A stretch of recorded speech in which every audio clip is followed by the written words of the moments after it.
Bonsoir les amis, ravi de vous retrouver. Ce soir, nous accueillons Monsieur Lénaïck Adam. Bonsoir. Bonsoir Monsieur Amri. Vous êtes candidat pour La République En Marche pour la seconde circonscription. C'est exact. À l'instar des autres candidats, quelques questions un peu techniques. Comment se nomme la résidence du président de l'Assemblée nationale? Alors la résidence du président de l'Assemblée nationale, il me semble que c'est l'hôtel de l'AC. Bien.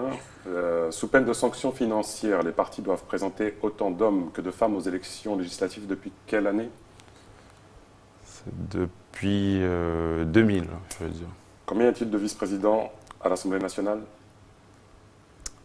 Je crois que c'est 8 ou 6, mais je dirais plus 6. 6. Bien, très bien, vous êtes préparé. Alors, vous êtes diplômé de Sciences Po, chef d'entreprise et candidat, mais vous avez que 25 ans. Que dites-vous à ceux qui vous reprochent votre jeunesse? Alors ce que je veux dire tout simplement, c'est qu'on met dans des discours, on met en avant la jeunesse, mais que lorsque la jeunesse veut prendre des responsabilités, on lui reproche sa volonté de participer tout simplement à la construction de son pays. Donc je trouve ça dommage, mais en tout cas pour ma part, je me suis engagé dès 19 ans, c'est-à-dire que j'ai créé mon entreprise. Et donc aujourd'hui, je me sens pleinement engagé dans la construction de la Guyane. Vous êtes parfaitement ancré sur votre seconde circonscription? Je sens que, bien sûr, j'ai un ancrage puisque je suis parti, je suis retourné, j'ai continué à être engagé au niveau associatif, à être engagé dans l'entreprise. Et donc, à chaque instant, je me déplace pour rencontrer les populations. Vous avez combien d'employés? Aujourd'hui, l'entreprise que je dirige a plus de 25 employés, donc c'est 25 familles et donc c'est une lourde tâche. Et donc, malgré votre jeune âge, vous faites face? Bien sûr, puisque mes employés ne parlent pas de mon âge quand ils reçoivent à temps leur salaire. Vous êtes élu à l'Assemblée nationale. Quel projet de loi vous portez? Alors, au niveau des projets de loi, en tout cas des propositions de loi, dans un premier temps, je pense que la Guyane doit participer activement à cette révolution numérique. La révolution numérique, je n'aimerais pas que la Guyane soit à côté, encore une fois, de cette révolution et participer, en tout cas, que tous les territoires puissent en bénéficier. Donc, dans ce cas-là, en tant que député, je proposerai clairement à ce qu'il y ait une loi commune au niveau numérique qui permettrait d'éviter autour de Saint-Laurent-du-Maroni des zones blanches, autour d'Apatou, autour de Maripasoula, de Kourou, puisque ça devient quand même insupportable pour les populations. Il faudrait que nous tous puissions bénéficier de cette haute technologie qui est à portée de tout le monde aujourd'hui et donc la Guyane n'a pas de raison à être à côté de tout cela. Vous êtes dans le groupe majoritaire. Comment vous allez faire entendre la voix de la Guyane? Si jamais le groupe majoritaire devenait majoritaire, enfin vous avez compris ma question, je l'ai mal formulée, mais vous avez compris. En tout cas, je pense qu'il faut vraiment, il est absurde de mentir à la population. Un parlementaire qui aujourd'hui serait dans une pseudo-opposition n'a pas vraiment de voix, n'a pas de force et ne peut pas vraiment porter la voix de la Guyane.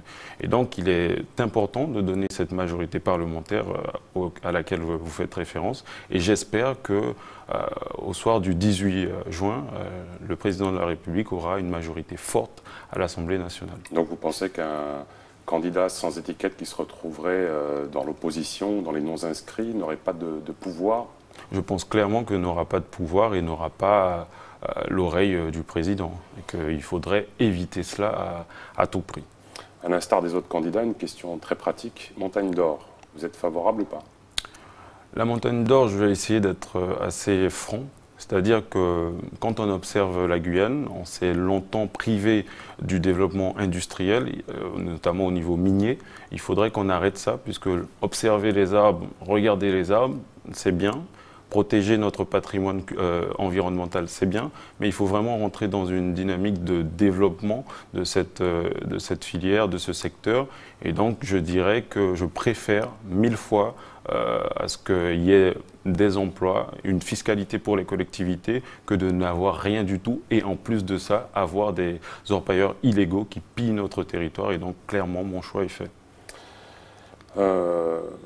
Seriez-vous le meilleur des candidats? Je n'aurais pas la prétention de dire cela comme ça, mais en tout cas, Churchill disait une phrase bien à lui, qui disait que j'espère tout simplement être le moins mauvais de tous. Vous avez aussi reçu le soutien, de nombreux soutiens, et en particulier celui du président de Guyane Rassemblement, qui s'avère être le président de la CTG. Une réaction? Ben, le soutien du président de la CTG m'honore. Je suis très content puisque de toute façon, je m'inscris dans une agrégation de tous les soutiens puisqu'on est pleinement dans un rassemblement. En tout cas, je veux fédérer autour de ma candidature. Donc, je m'honore de ce soutien. Je suis fier. Et aussi, je suis soutenu par Action Progrès Citoyen, qui est un parti de Saint-Laurent-du-Maroni historiquement lié à Walloiri, mais qui, pour ces élections, a choisi le renouvellement. Donc je suis très honoré et très content de tout cela, puisque ça renforce totalement ma détermination. Le candidat, Lénaïck Adam, va devoir affronter un certain nombre de candidats. À notre média, vous êtes taxé de candidat par défaut. Votre sentiment? Je pense que ce journaliste reste comptable de ses mots. D'ailleurs, il s'est trompé sur ces éléments-là, puisqu'il se trompait tout simplement de circonscription. Mais au-delà de se tromper de circonscription, on ne peut pas dire cela à un candidat qui a fait un travail, qui a sillonné un territoire, qui a convaincu autour de lui. Je trouve que c'était un peu limite. Surtout qu'on ne peut pas s'ériger comme ça en politologue ou dire des choses qui pourraient aller à l'encontre du respect ou de la dignité de tout un chacun. Comment vous est venue l'idée de vous présenter à la députation? Parce que vous êtes chef d'entreprise, diplômé de Sciences Po, potentiellement vous auriez pu exercer ailleurs. C'est quoi l'objectif? Je pense que ce qui me pousse à faire ça, c'est vraiment l'amour viscéral que j'ai pour mon territoire. C'est pourquoi je suis parti me former, retourner, apporter, participer à l'évolution de mon territoire et aussi la rencontre avec les gens. J'ai poussé au niveau de la collectivité, j'ai une délégation dans laquelle que j'assure parfaitement et donc j'ai voulu aller plus loin et aussi permettre à la collectivité d'avoir un parlementaire qui l'accompagne à chaque instant, puisque c'est quand même la collectivité majeure. Et donc, je pense qu'on a besoin de cette technicité, de cet accompagnement, de ce réseau au niveau parisien. Il vous reste 30 secondes. Elles vous appartiennent. Adressez-vous à travers moi à la population. Pourquoi je devrais voter pour vous? Alors, ne souriez pas, monsieur. Ce que je veux dire à la population, c'est de faire avec moi un pari. Le pari de la jeunesse. C'est le pari de l'énergie, c'est le pari de la conviction, de la responsabilité, de la vérité. Et donc, j'ai envie de leur dire tout simplement que ce que je ne regretterai pas, c'est d'avoir tout essayé. À chaque instant, j'essaierai de faire mon mieux pour ce territoire que j'aime beaucoup. Merci, ce sera le mot de la fin d'avoir participé à cette émission, monsieur Lénaïck Adam. Les programmes continuent sur ATV Guyane. À bientôt les amis.